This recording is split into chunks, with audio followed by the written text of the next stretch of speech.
Welcome to the Northeast Kingdom Voice. I'm your host, Scott Wheeler. Today's guests are two members of the Jeds Maple Products team. Welcome to the show. Thanks, Scott. My name is Steve Wheeler. I'm the owner myself. No relation. No, well, very, very distantly, I understand, but we're so far back that they probably couldn't find it for a while. No, but my beautiful bride, Amy, and myself, we've been running Jeds now for 16 years. And with me today is Rick Durashi. Rick he's our general manager now. As we're growing, we're trying to do all the right things, and we brought Rick on because he's a local farm boy who grew up, but he's been out there in the industry. He's seen it all. He can build condominiums all the way to running a sleigh. Everything he's done, he knows how to hay, but yet he's been out in the sector where he's been working with actually some of the restaurants and other resorts and such, and it brings to the table a lot of things that we need to accomplish here in the Northeast Kingdom, and we're starting at Jeds, and I think Rick, I'm glad to have him here. What do you have to say for yourself, Rick? I moved back to the area because I care about this area. It's been awesome being back home. And seeing where we can go. This area is like a big puzzle that we haven't put the pieces together yet. And once we start figuring it out, and that's why Jeds is so important, making it into a destination. Right. Now, are you a graduate of North Country too? I am. You are a youngster compared he's a kid. to... You're a kid. We graduated together. So you're the old guys? Yes. The wiser? Wait, when's your birthday? Mine was February 8th. Oh, you're a lot older than me then. Yes, I am. On September. So, but the reason I wanted to invite you on is, well, besides loving your products, I'm also an eternal optimist. And sometimes I just don't think some people understand the opportunities that abound here. Is, yeah, it's tough. It's been tough here for generations, but I believe we are, real change happens, real change. Fast change isn't always good change, but I think we are on the cusp of something. What do you folks think? I agree. And you're right. If the change is to take effect, you can't just implement a change. Here it is, boom. I think people, as a rule, this was told to me by a guy named Marvin Garrett, smart man.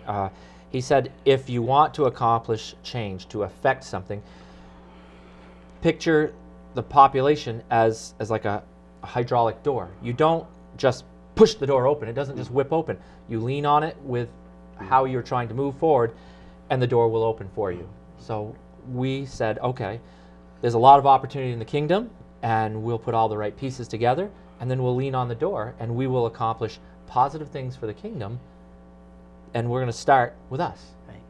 You know, the group that when I've been around to different groups, some of the groups I think are very effective, but the ones that I walk away from that I just feel like, yes, this all makes sense. The pieces are all, is when I've been going to the airport meetings occasionally, and when you see when all the players, the big boys and big women are in one room, and you start seeing how things all truly plug together. The airport with ANC Bio, with J Peak, that all makes sense. And I tell everybody who are naysayers that if you actually went to that meeting, one of those, you would understand how things are, how it's just like a puzzle.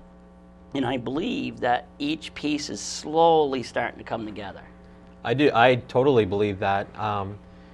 At Jeds, we've done some really cool things in the past year, and we're starting to see that. We're starting to see folks come here that haven't been to Jeds before, and it's really awesome. And we're our ground zero.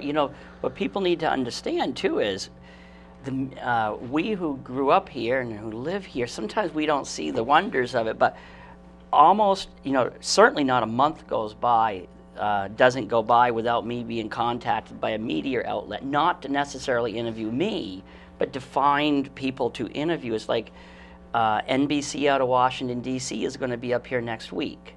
And I've been on the History Channel, and what were you on last year?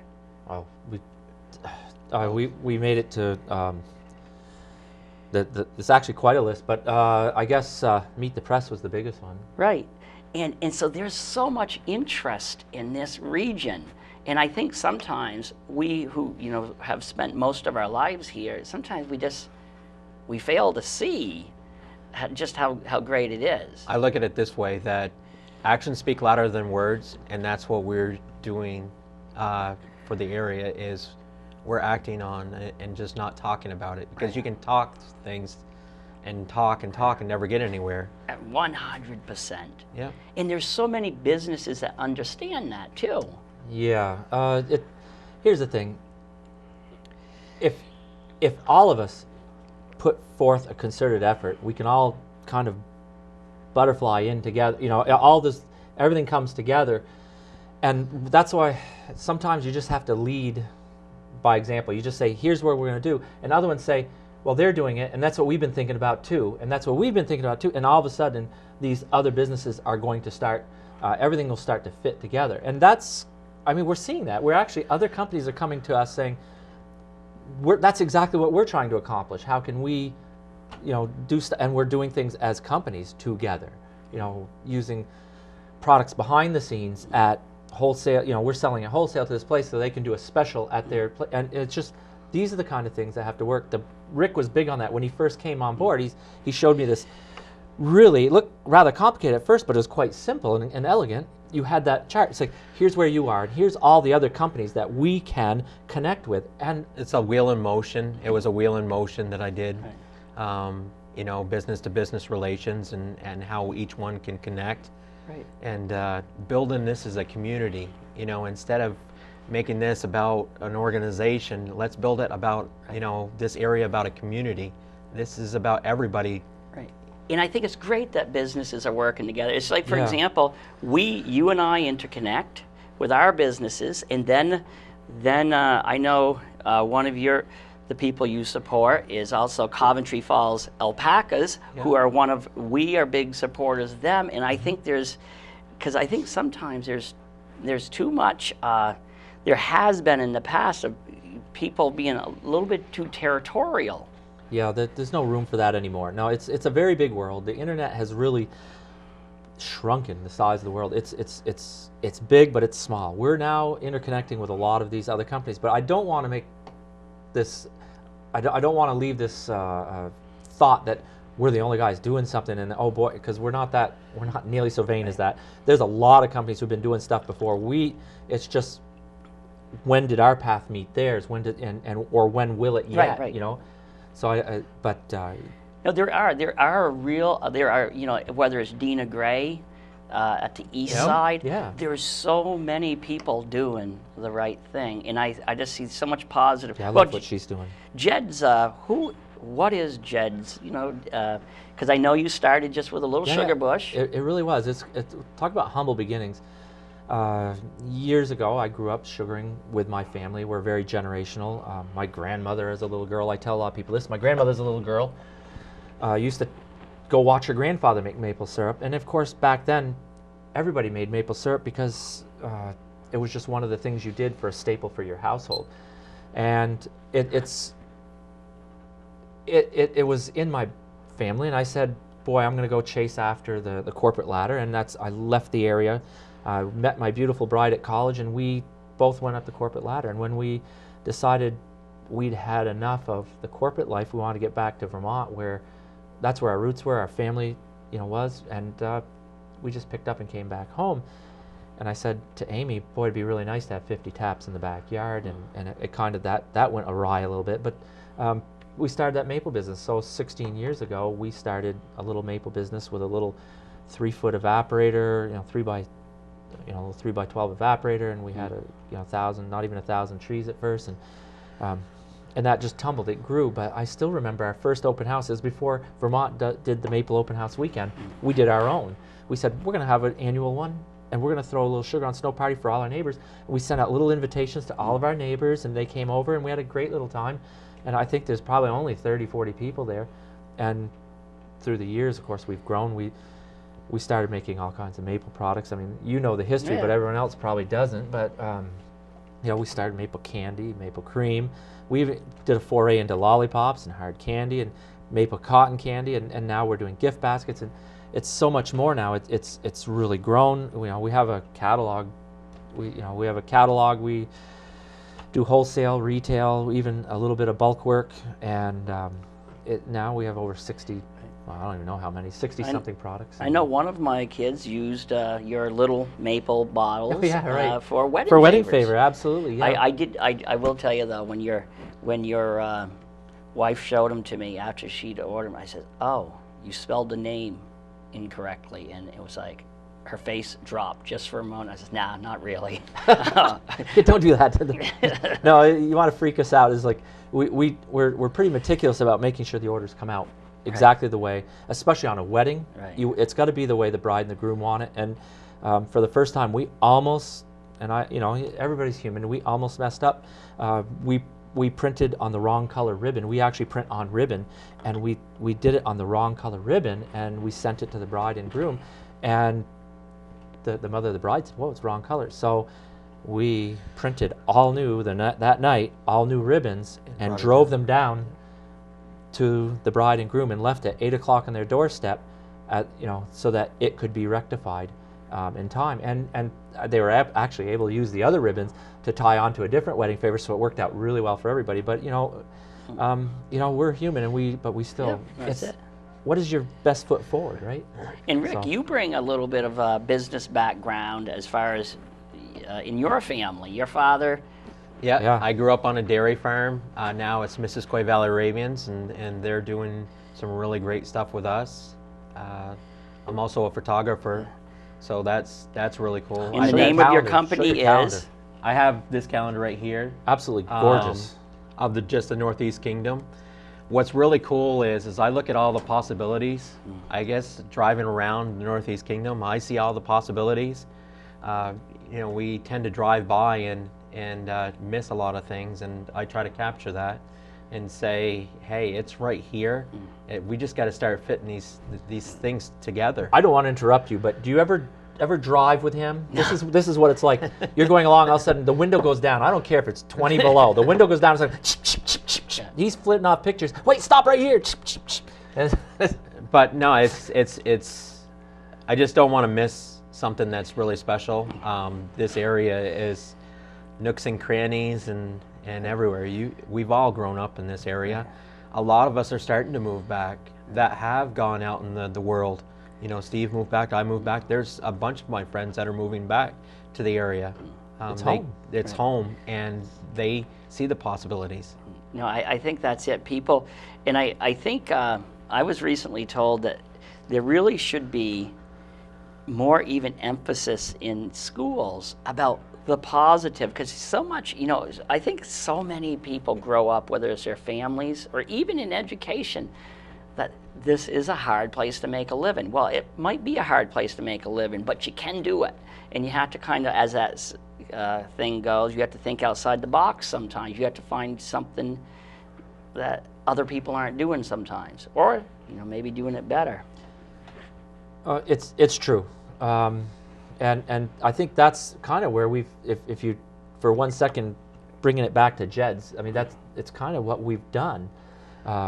Rick, when he came on board, said, you need to be a destination. I mean, it's one thing to send out catalogs, it's another thing, but that's where it began. It's been awesome, because we were talking about it this morning, about having people that we do guided tours over there and show them the museum and everything.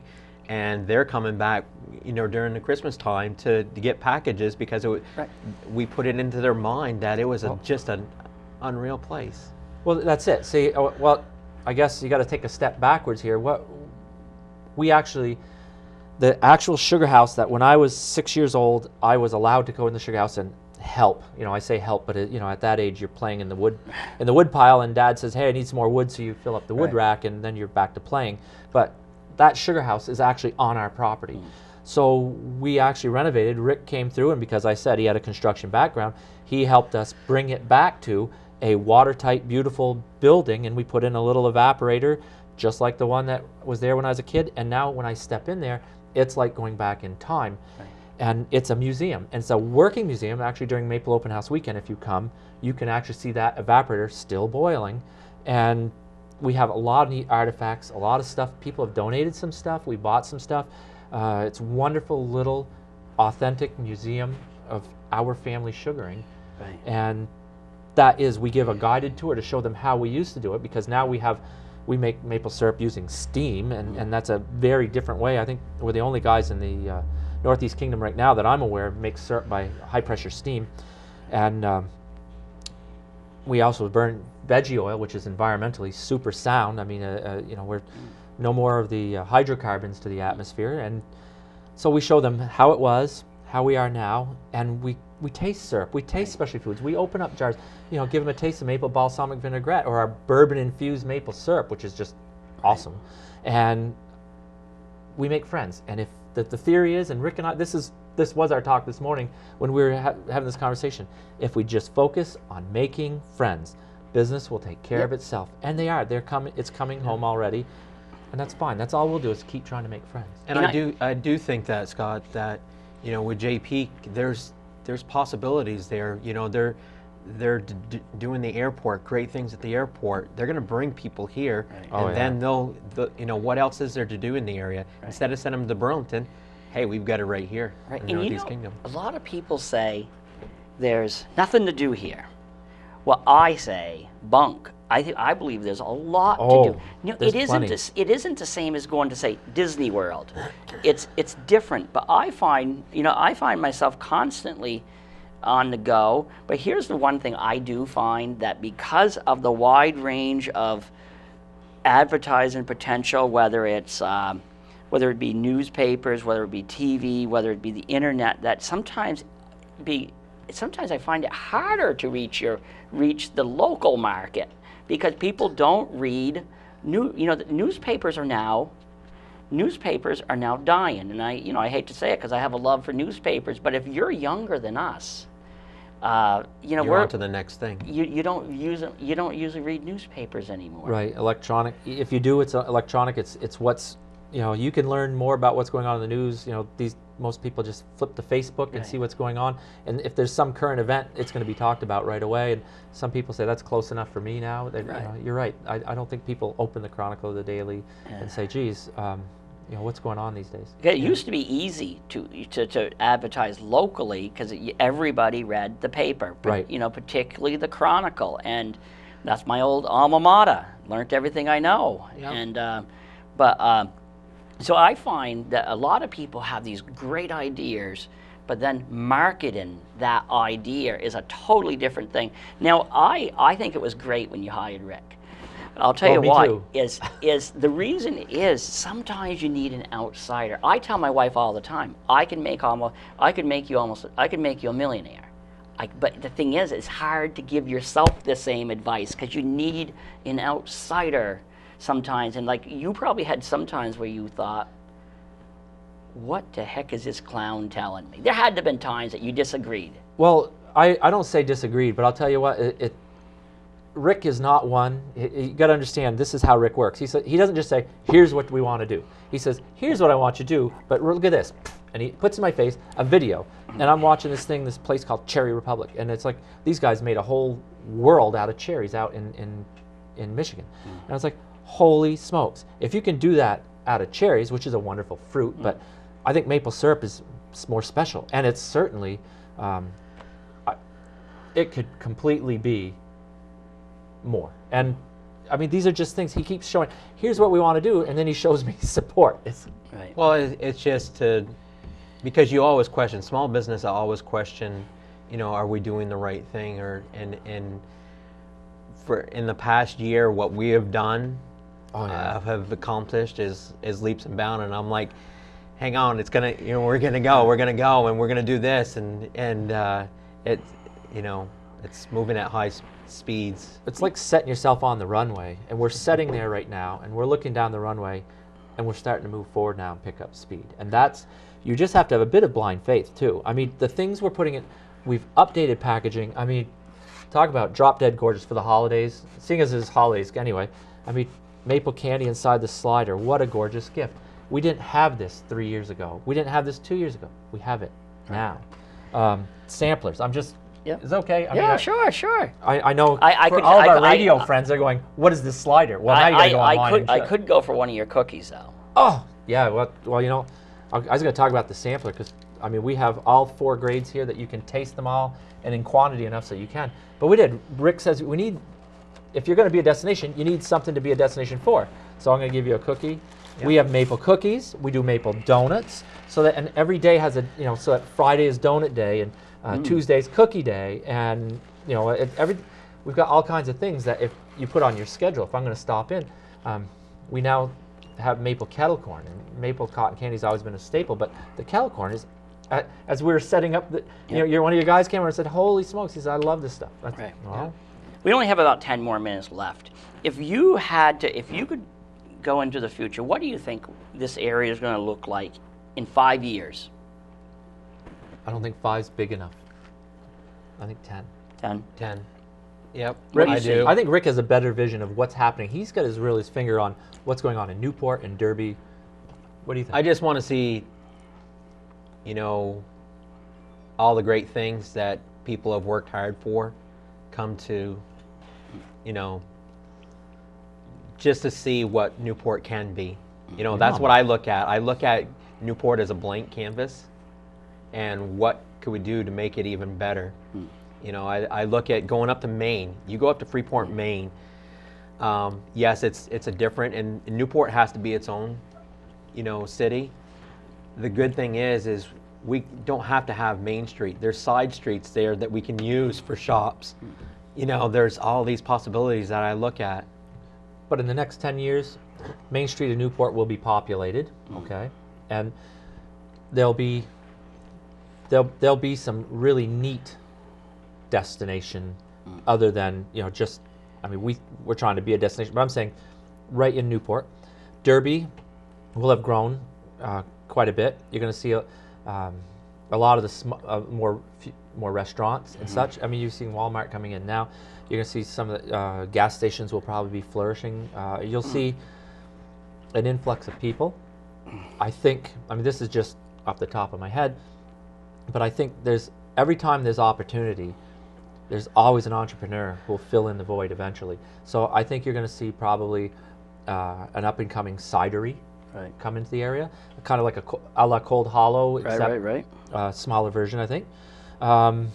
Probably you will see some of, if the Northeast Kingdom gets the momentum we're thinking, especially with the airport upgrading all that, you're going to see something like a Cabot style, a cheese place that really gaining notoriety, one who wants tours and wants. So I think this is, in 10 years, I could see that happening.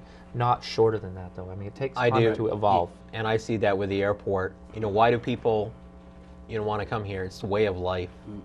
You know, and I think that's what it is. It's the people that, you know, when I came back, I think the coolest feeling that I had was everybody waving to me. You know, you go down the road and everybody's like, "Hey, how you doing?" You know, you don't know them, and that's the feel. It's that warm feeling that you get, you know, of. Yeah, that's it. I hear that all the time. And you know, as for myself, the publisher of Northland Journal, I find there's such a desire for the locals and the newcomers to understand the real history. When I say real history, if I have one pet peeve, sometimes it's sometimes the mythical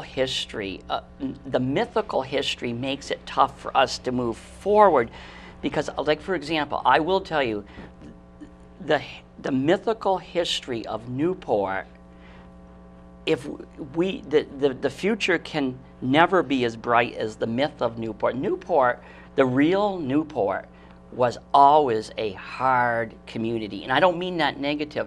It was built on the backs of the railroad men, of the loggers. It wasn't Woodstock Vermont. It was the real history of Newport is far richer than the myth, because even the Newport of our youth, yes, it had a main street that was really busy, but I find the Newport of today as a whole in far better shape than it was. And I just, I happen to cherish the history of Newport, of the Northeast Kingdom, as it is. You know, it's been a tough place to call home, but it's been, if, you know, people came Special. here. Yeah, and it's you can make a living here. You can forge out. You know, we are also called the last frontier. Yeah. You know, so. But you know, I agree, and I Derby is, as because I grew up in Derby, Right. is to me what Newport is to you, but I see it from a different standpoint. When I am we're now the Maple people in the 4th of July on the green. Right. And I get to see these people, and I look at the parade, and it's still, it may be 30 years later, 40 years later, but it's still that same exuberance as the parade. That the kids are riding, they're pedaling their bikes down, and the floats, and people throwing out candy. And there's Hometown. it is. It still does feel like home. You know, they say you can't go back home. Well, you can't go back home the way you were, but Right. it still is home. Right. And I don't see that changing. You can come from a long ways away to see this and feel it, but there's a certain feel to the town that I don't think will leave. I think that's We had a lot of guests that came up this summer that said Stowe was too busy for them, and they came up here and were blown away. One of the first things I heard was how great the shopping was in this area, and you're just like, what? They don't want the strip malls. They want the little shops like Primitive Place. and Country Time. and Country They Time. thought pick and shovel. Yeah. Multiple buildings. We had to go on a walkway. It was like, But you that know, was just- and we think of, oh my God, the shopping is different around here, and that's not what oh no, everybody. that turned them on. They thought they did. It was these places crazy. are just. They said how many more of these places exist that we don't know of, and we're trying to tell them as many as we can. Oh, Yeah. Well, and that's it. Because this is no. I understand the need for a department store, but when I go into a super Walmart, a super center, it's like, oh, I can't wait to get out because they're so big, and that isn't to say we don't need it. Yeah. But I prefer, like, I support the people who support me as a business, and that's how come we're on your doorsteps. Tonight we go out to Largo's, and you know, it's just the way we all work together. Yeah. Well, and that's the whole thing. It's just like with Chris Johansson with the Northern Star and I know what it. he's doing. You know, people, you know, kind of forget what that is. That's Yeah. a staple of Newport. At some point, we need to come back sometime and talk to you about Lat 45, which is Okay. we really have already started the ball rolling with a dozen and a half companies who've all said, look, if a person comes here, whether it's local or out of state, and they come to our establishment, we promise they will have a great experience. Not just an okay, not just a fine, a great experience. Right. And that's why we said we're on board with this, because we go out of our way to make sure that someone says, wow, thank you for having us, for taking the time to share with us. Right. And we need to talk about that at some point. Okay. Yeah. Because a group of us have Yeah, done sure. that. And so, well, we're about ready to wrap up, but we'll end by. Already? Yes, it's already half an hour. Wow. And but I see you're helping promote Coventry Falls Alpacas now. am. Now, that's a show for its own. You got to admit, I have, I've told them that is a destination.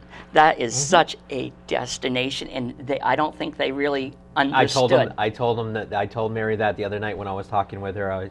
I said, you guys really don't know what you have here. It's just a special place. I says, when people, it's just like when they go to Jeds, walking away with a smile on their face going, wow.